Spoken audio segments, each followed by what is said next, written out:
सो आज है 12वां दिन और अब हम फाइनली घर पे जा रहे हैं। इस बार मेरे साथ मेरी कज़िन थी जिसने ये शिविर ज्वाइन किया। प्लीज़ बता दो यार, मैं किसी और का एक्सपीरियंस, इतना मैं काम इतना बिज़ी थी कि मैं अभी निकल रही हूँ और मैं किसी का एक्सपीरियंस ले ही नहीं पाई, फ़ोन का यूज़ भी नहीं कर पाई, कुछ कर ही नहीं पाई। तो अभी मुझे यही मिली है बंदी इससे ही पूछेंगे हम, क्योंकि कज़िन है तो मेरे साथ साथ चल रही है।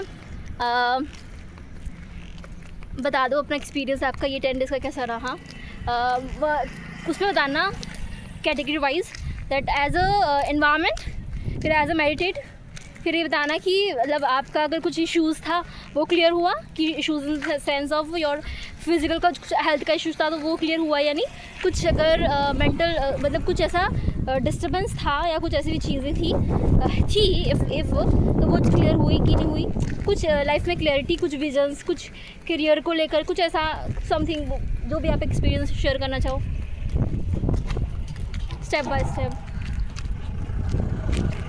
ऑब्वियसली इन्वायरमेंट तो बहुत अच्छा था। हाँ, और मेडिटेशन भी मतलब काफ़ी अच्छी एनर्जी थी, काफ़ी अच्छा था। और थोड़ा लाउड बोलना प्लीज़। तुम्हारे ओवरऑल बहुत अच्छा था। नहीं, ओवरऑल तो अच्छा था, बट तुमको ऐसा लगा कि ध्यान में करते करते आनापान वगैरह ऐसा कुछ, कि कुछ चीज़ें कुछ ऐसे सवाल जो मैं ढूंढ रही हूँ और मुझे कुछ मिल रहा है, ऐसा कुछ था? हाँ ठीक, अच्छा हाँ।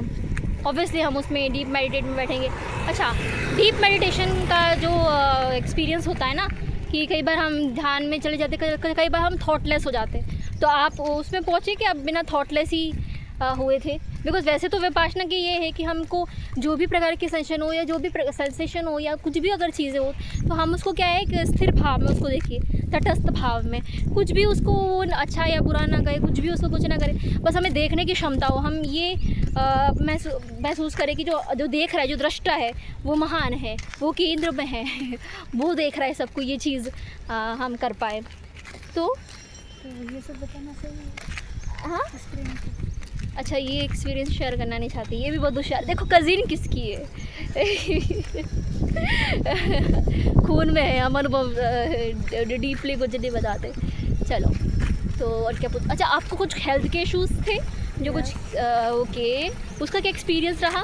उसमें काफ़ी सुधार है। Very good. आपको ऐसा लगा कि ऐसे क्षमता में बैठने पर या इस तरह से अपना आपको उसमें डिसिप्लिन में लाने पर, या इस तरह से कि जैसा जैसा शेड्यूल होता है उसी के हिसाब से चलने से इस तरह से फ़र्क पड़ता है? मेरा मानना है कि ऐसे शेड्यूल में चल के ये सब करने से बहुत फ़र्क पड़ता है और इससे आपकी आगे की लाइफ का विजन भी बहुत क्लियर होता है। अभी मेरा विजन भी मतलब क्लियर है, मेरे को दिखता है। ओके। और तो क्या पूछूं, और तो कुछ ज़्यादा एक्सपीरियंस तो पूछ नहीं सकते।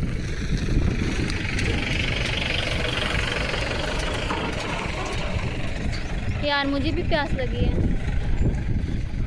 हाँ, तो कहाँ थे और क्या पूछूं? अच्छा, आप ना स्पोर्ट्स करते हो राइट? तो आपको तो अधिष्ठान जो एक चीज़ होती है ना, हाँ। कि हम का दृढ़ निश्चय हो जाते हैं, वैसे अधिष्ठान का अर्थ वैसे तो दृढ़ निश्चय होता है, पर वो हम निश्चय लेते हैं कि इतना आवर्स तक, यानी कि 1 घंटे तक हम इसी अवस्था में बैठे रहेंगे, वो क्षमता हम अपने अंदर विकसित करते हैं, तो वो हम एक अधिष्ठान फॉर्म में हम उसको लेते हैं। तो उसमें आपको कैसा लगा? वो बैठने में आपको कोई परेशानी ऐसा कुछ हुआ, या आपको तो आपके लिए बहुत ईजी वे था, या ऐसा कुछ उसका एक्सपीरियंस अधिष्ठान को लेकर के? ऐसा तो नहीं बोलूँगी कि इजी था, क्या? क्योंकि स्टार्टिंग में थोड़ा डिफ़िकल्टी हुआ, क्योंकि ऐसे एक जगह पे बैठा नहीं कभी, तो एंड द परफेक्ट पोस्चर को लेकर के बैठना वो भी तो है। थोड़ा डिफ़िकल्ट था स्टार्टिंग में, फिर धीरे धीरे तो मैनेज हो जाता है। ठीक है, अब बस अभी बहुत धूप है, हम इतना ही एक्सपीरियंस नोट कर सकते हैं, और मैं तो इतनी थकी हुई हूँ क्योंकि इस बार तो मैंने ना कुछ वीडियो बनाया ना कुछ। अब घर जाके देखती हूँ अगर कुछ एक्सपीरियंस बहुत सारे लिए और बहुत सारी बातें मेरे पास कहने के लिए, लेकिन उसका मैं वो नहीं बना पाई, किसी के एक्सपीरियंस भी नोट नहीं कर, क्योंकि मैं काम में ही रही थी, एक्सपीरियंस भी नोट नहीं कर पाई। ठीक है, तो अभी के लिए इतना ही